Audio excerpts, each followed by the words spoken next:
everyone, welcome to my second vlog. I'm T and I'm a junior in the Department of Foreign Languages at Saigon University. My major is English linguistics and now it's 3 a.m. and I'm going to go to school to begin my 8-day and 7-night trip to the central and highlands of Vietnam. Now my family is still sleeping, so I can't talk much. So let's get right to the point now. Okay, to make it easier for you to follow my trip, first I have a map here to show you what I'm going to talk about. On the first day, we took a long time to move from Ho Chi Minh City to Nha Trang City. It was the afternoon when we arrived in Nha Trang, so we just had dinner and relaxed. On the second day, we went to the Institute of Oceanography, and we visited Hong Kong Promontory. After that, we moved to Quy Nhơn City to visit El Yor and spend a night here. Living in Quy Nhơn City, Hoi An is our next destination. Of course, we came to this city to visit phố cổ Hội An. Next, we moved to Da Nang to visit Ngũ Hành Sơn Mountain and Linh Ứng Pagoda. We spent the whole fifth day moving from Da Nang City back to Nha Trang. It was the most tiring day of the trip because we had to spend almost 12 hours on the couch. On the sixth day, we visited Christ the King Cathedral and then went to Da Lạt City. We spent 3 days and 2 nights here. First, we visited the Dome de Mary Church. Next was the Da Lạt railway station. On the next day, we came to visit Trúc Lâm Zen Monastery and then went to the first and third mansions of Bảo Đại. In the afternoon, we visited Lang Biang Mountain, which were the last destination of our trip. On day 1, we went to the Institute of Oceanography in Nha Trang. It is about 6 kilometers from the center of Nha Trang City, Khánh Hòa Province. It was established in 1923 and was one of the first centers for scientific research in Vietnam and is an important location for tropical oceanographic research. Passing over more than 90 years of operation and development, Oceanography Institute has contributed a large volume of research works to serve fishery development in the country and the world. There are 1,100 scientific studies have been published.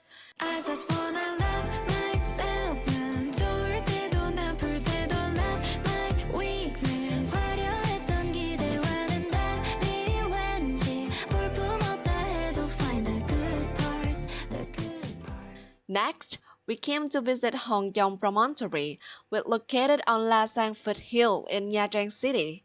It's an incredible cliff of boulders stacking one another without any special adhesive substances. The word Dòng here has 2 meanings. First, it has been in English, and the second is stacked up. Bay được cái nết, tao sợ nó bay được cái nết của tao. Tao sợ nó bay được cái nết của tao.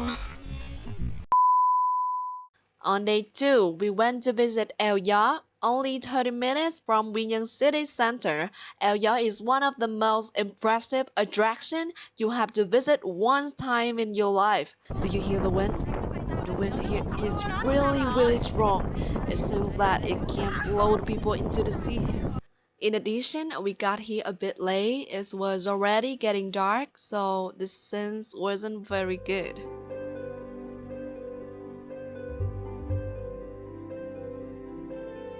On day 3, we arrived in Hội An. We tried some traditional food here, but try all of the things, but that's good. After having dinner, we walked to phố cổ Hội An to see it at night. The shops of clothes, accessories, and other goods here are all decorated with colorful lanterns, and the light of the lanterns covers the entire trees, creating an ancient beauty while also being very charming. Personally, I prefer to see phố cổ Hội An at night. Really gorgeous.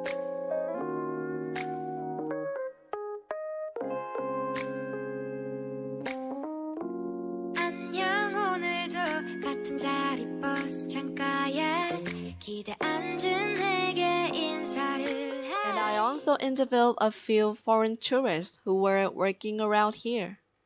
Yeah, to visit, to enjoy. Yeah. Where did we go? We went to the lantern class. Tomorrow we are doing the cooking class. We're just walking around. Yeah, we will get Tyler clothes. So yeah, it's lovely. Beautiful. It's I've read. Colorful.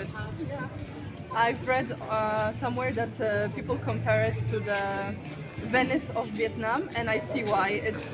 It makes me think of Venice, you know, with the lights and everything. It's beautiful.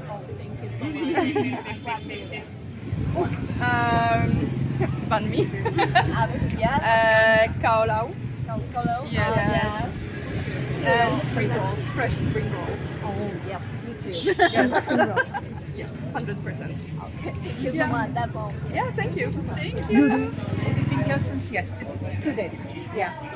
Oh yes. Yes. We loved it. Very nice. Oh yeah. So we are vegetarian, and we found lots of vegetarian food. Yes. In the morning we did a food tour, and lots of we had a banh mi, we had the dumplings, we had lots of noodles, and yes, so lots of And with we had black sesame soup.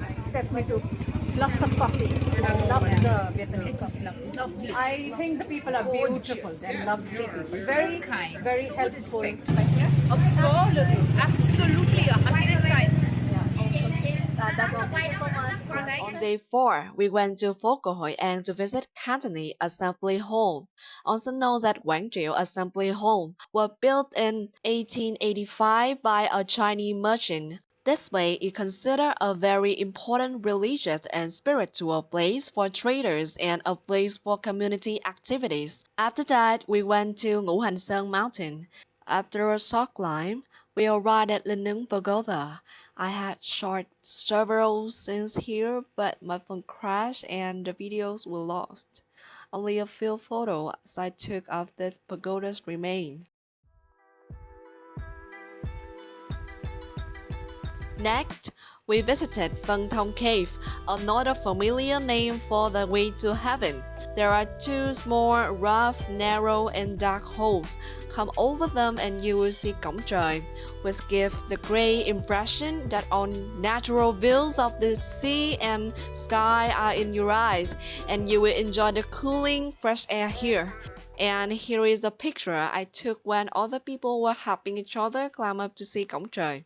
Then we went to another cave, Huyền Không Cave, which is one of the largest caves on the top of Thủy Sơn in Ngũ Hành Sơn Mountain, and it is the most beautiful, mysterious, and spiritually valuable. Linh Ứng Pagoda is situated on the Sơn Trà Peninsula, and the most important and visible highlights of Linh Ứng Pagoda is the Lady Buddha statue. We came here at dusk, so the surrounding couldn't be filmed clearly, so I just came and filmed at the Lady Buddha statue. That evening, we went to the Dragon Bridge to watch the fire and water spray show, and then it rained again. We all got wet. Fire truck.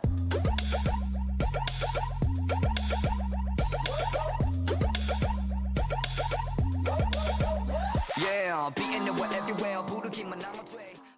Like I said before, we just spent the whole 5th day of the trip on the coach to move from Da Nang back to Nha Trang, so there's nothing to say.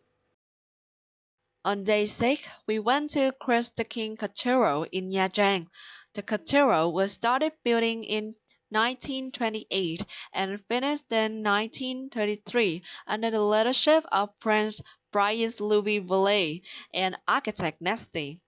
The cathedral was built in Gothic style and has the area of 720 square meters. The main materials to build it is reinforced concrete and split rock. Besides, to explore the sunshine, many kinds of colored glass are put into the tops of the windows. In the same place, there is the statue of Jesus Christ on the cross, which makes people think of his love for human beings.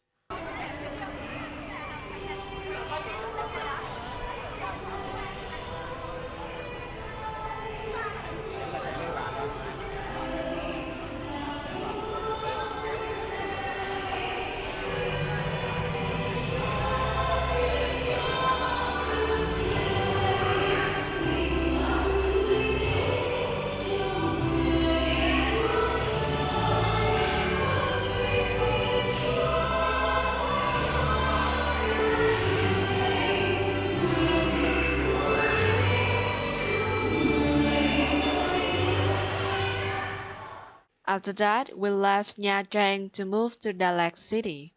When we arrived in Dalat, we came to visit the Domaine de Mary Church, also called My An Church or Cherry Church, which is home to Roman Catholic nuns of Mission of Charity.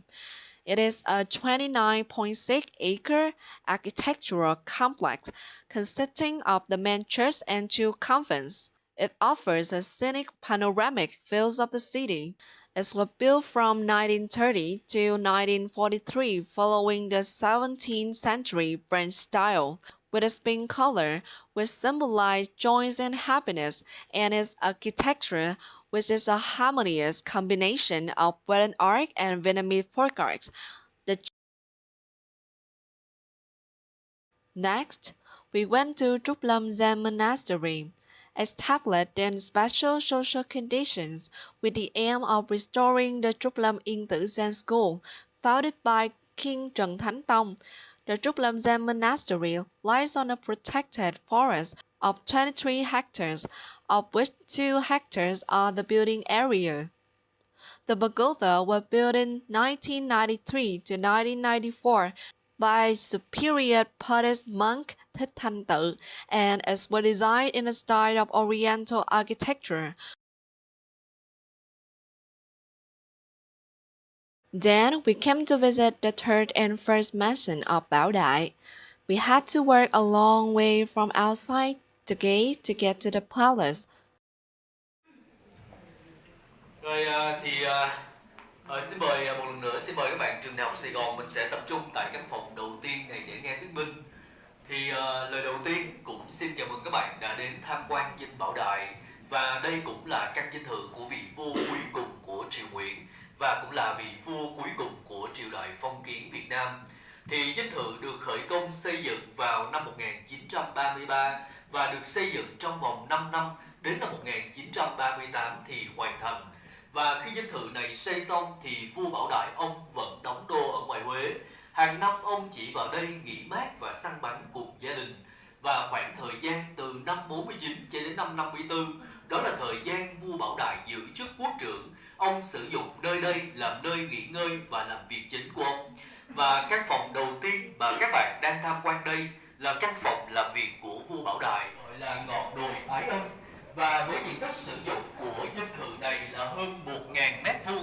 Dinh gồm có một trệt, một lầu và có tất cả là 26 căn phòng lớn nhỏ khác nhau.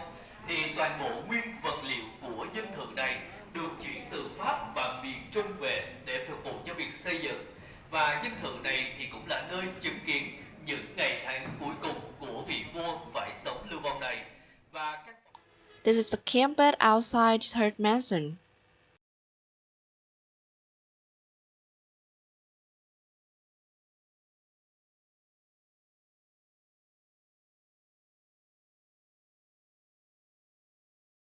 In the first mansion, we also had to walk a long way from outside the gate to get to the palace.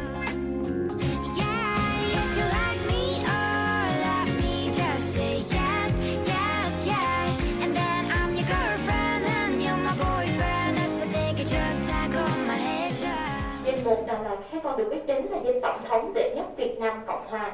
Nguyên đây là căn biệt thự của một triệu phú người Pháp, được xây dựng vào năm 1929. Đến năm 1949, cựu Hoàng Bảo Đại được người Pháp đưa quay trở lại Việt Nam để nắm chính quyền. Nhận thấy nơi đây khá đẹp và yên tĩnh nên ông đã bỏ ra 500.000 đồng tiền Đông Dương thời bấy giờ để mua lại dinh thự và cho sửa sang lại toàn bộ. Chọn dinh thự làm tổng hành dinh, là nơi làm việc và nghỉ ngơi của mình trong suốt quá trình điều hành Hoàng triều cương thổ. Dinh thự có tổng diện tích 818 m², được xây dựng theo lối kiến trúc tân cổ điển châu Âu, gồm 2 tầng lầu với 13 căn phòng lớn nhỏ. Hiện tại các bạn đang dừng chân tại căn phòng tiếp khách thân mật xưa kia của quốc trưởng Bảo Đại. Đứng ở đây các bạn có thể quan sát được bức chân dung vua Bảo Đại vào năm ông 19 tuổi.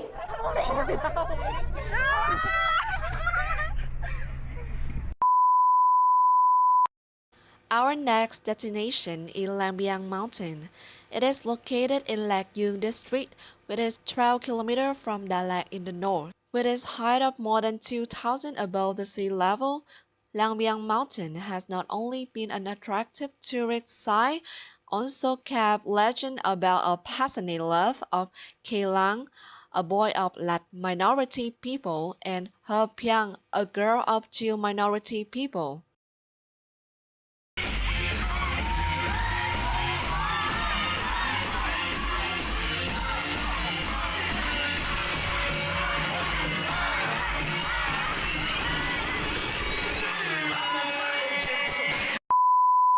After visiting Lamiang Mountain, we joined the Gong party. Before, it was our performance, but now, let's see the performance of the ethnic people here.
About this field trip, it is neither too short nor too long, but just enough to create good memories with friends. As I sat back and watched the videos I took, I wanted the time to go back to the beginning of this field trip. Thank you to Mrs. Loan Tuyền, Mr. Thanh, and Mrs. Tuyền for always reminding us and taking care of us during the whole trip. This will forever be the best field trip for me. And that's all. Thank you for watching.